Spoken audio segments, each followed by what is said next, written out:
Welcome to another video from Gweilo 60. What happens to you when you die in China? Well, I've got a little bit of experience with this. Since I started coming to China, my wife's mother passed away. Her brother, her Wei Feng's mother's brother, the uncle, passed away. And then another uncle, he got drunk and went and fell asleep on a railway line. Railway track with his head. He used the track as a pillow. Yeah, it doesn't take a brain surgeon to figure out what happened there. Okay, well, so I've been to these funerals, and that's why I'm in a village area of Nanning City, because not everybody, but the majority of the people in China come from a village that they call home, and the majority of them go back to the village to get buried. Okay, well, I'm gonna use Wei Feng's mom as an example, because I sort of watched that thing from the beginning to the end type thing. Well, when she was dying of cancer, at all times, 24 hours a day, 7 days a week, there was somebody with her in the hospital. The hospitals here don't have nurses that will take care of you like they do in the West. So family members sort of step up and deal with it. But when she passed away, the first thing they did was put her in a burial type of clothing. It's weird, but that's what they did. And then somebody stayed with her. Well, actually, we all stayed with her, because she passed away. Get this. She passed away at 11 o'clock at night on November 11th. So there's some significance there. Anyway, so we spent the night with her, because it was after 6 o'clock and they don't transport bodies. So we spent all night with her at the morgue. Yeah. Alugo, Lata, Wei Feng, myself, Lao Ping, and Wu Fa, the three cousins. I call them the Liao gang. All right, so after that, they take the person and, holy, that's loud, eh? They take the person and cremate them. With Wei Feng's mother, she was cremated, and then she was put at a burial site, a graveyard, for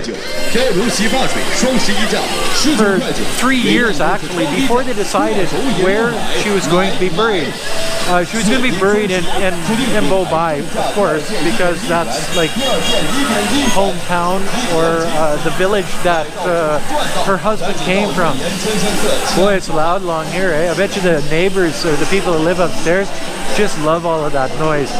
Anyway, so because the elders of the village had to tell them where would be the perfect burial site for her, it took 3 years for them to decide this. And if she's buried in the wrong place, it brings bad luck on the family. Oh yes. So you better bury that person in the right place. Okay, when it was time to bury her, it was by this time you're talking well, not quite 3 years later, but basically 3 years later. Everybody goes to Bobai, and there's a 3-day funeral. Yes, a 3-day funeral, and it goes 24 hours a day for 3 days. There's no sleeping. There's eating. There's drinking. There's music playing, and there's burning of incense, and there's firecrackers going off, and burning of paper, clothes, money, and whatever. I'll get into that in a minute. Yeah, so this goes on for 3 days. Then we all trek up a mountain and bury the urn that she was in. Okay, that's basically the short version. The long version takes 3 days, guys. And then every year after the grave sweeping day on April the 6th, we go back and we clean up the grave, and you take a boiled chicken and a boiled duck and some baijiu and whatever. And first thing you do is you let off a whole bunch of firecrackers to I guess wake up the spirit, because when they die and when they're buried, they're thought to be on a journey, and burning clothes, paper money, paper shoes, all of these things is helping that spirit along their journey. Weird, eh? Well, you see, it's the superstition. It's the way it is. It's not like in the West where somebody dies. I know when my grandfather died, Irish, eh? So we had a wake. We all got pinned on Irish whiskey, got drunk, a couple of fights. Then we buried him the next day, and boom, that was done. 15 minutes later, you're out of there and with a hangover and a couple of black eyes. You know, that's the Irish way of doing it. But here, when they bury her, they're burning incense, and they're burning clothes. They're burning paper clothes, as I say, and fake money and stuff like that. It's symbolic, and everybody knows that. But they're doing it to help the spirit on their trek through the next life type thing until they find themselves. Once a year we do this, and we've done this every year for the last 8 years, and it's tradition, and it's Chinese tradition, and I sort of like it. It's neat. It gives us a chance to go visit our family and friends down in Bobai, and you know, clean up Mom's grave and go on from there. But yes, as I'm saying, everybody ends up back in a village because there's very few people that were born and bred in the big city. Everybody's got a village to go home to. So and they bury them on the top of mountains. So yeah, you got to run through rice paddies and up a mountain and then down, and then up. It's not the first mountain. It's never the first mountain. It's always the second or third mountain, and it's always on the top. And man, boys in Bobai, they have to go and sweep off graves of uncles, aunts, grandfathers, great-grandfathers, great-great-grandfathers. I know they go out 2 days in a row now because there's just so many graves that they've got to hit. And who can remember where they all are? Well, Tongo, he's a cousin, and he's sort of like the solid dude in Bobai that knows everything about everything, and he's sort of a country bumpkin, but he's a good guy and he's a hard worker, and he's about as solid as you can get for any type of person in any country. He remembers where all of these graves are, so they're up and down mountains. Like I went with him one year for a whole one day. I was beat. Like I've never climbed so much with my legs. The next day I could hardly freaking walk, you know. And that's when I was at least 10 years younger than I am now. But so once you die, they cremate. Everybody gets cremated here.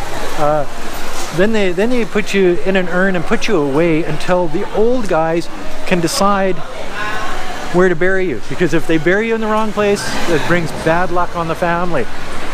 When they bury you, they burn a bunch of paper shoes, paper clothes, paper money. They bring boiled chickens and boiled ducks and veggies and baijiu. You gotta have a drink. Well, we don't do the drinking. It's for the spirit. It ends up back in the bottle, and we drink it later. And we eat the chicken and we eat the duck later too. And sometimes, an actual whole pig. Yeah, we carry those pigs up those freaking mountains too. Okay, so it's and all of that's symbolic.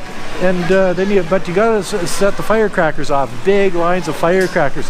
So when you're out on grave sweeping day, the whole side of the mountains, all through the area of southern Guangxi province, that's the only place that I've been and done this, is you can hear firecrackers and fireworks and everything going off all over the place to wake the dead, to get their attention, because you're going to be burning clothes and shoes and money for them for their journey.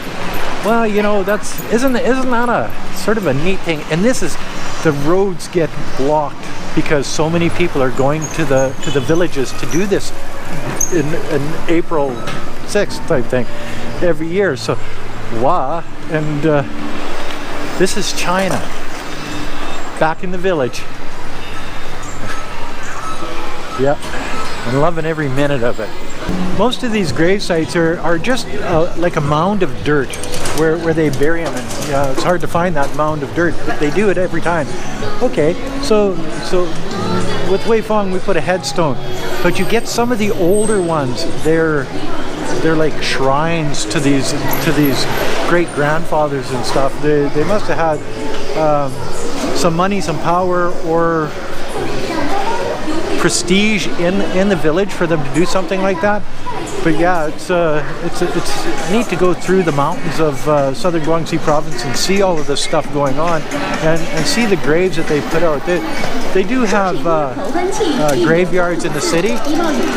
They do have to pay every year to keep it. It's not like you buy a plot and they're there forever type thing. You've got to pay for the upkeep of the grave site in the city. In the country it's different.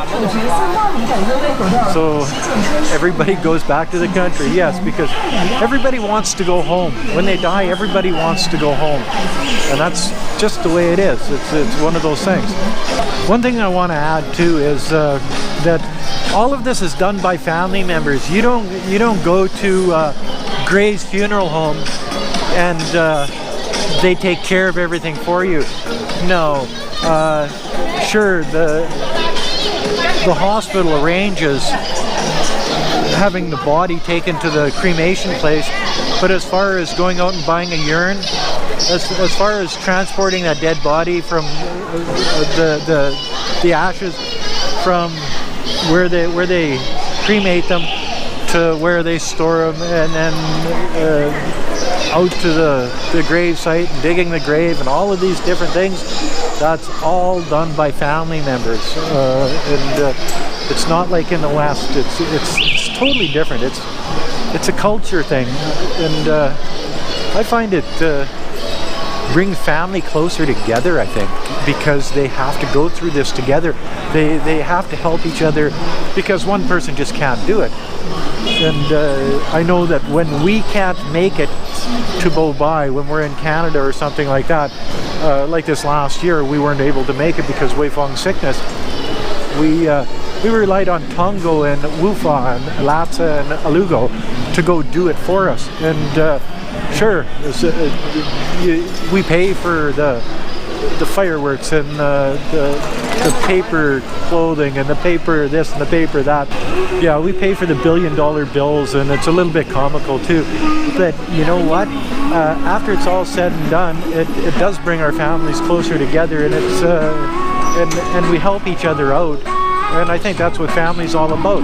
So when people die in China and when people die in the Western world, it's a totally different cultural experience. It's one of the ones that I remember the most. I'm sure that I'm not giving this video as much justice as it deserves, but I'm flying by the seat of my pants. I tell you exactly what I think, what I've experienced, and hopefully it comes out on this video and gives you a little bit better understanding what happens when somebody dies in China. That's another short video from Gweilo 60. If you like this video, as always, like, comment, subscribe, push that share button, and don't forget to hit the bell. Thanks for watching. Bye now.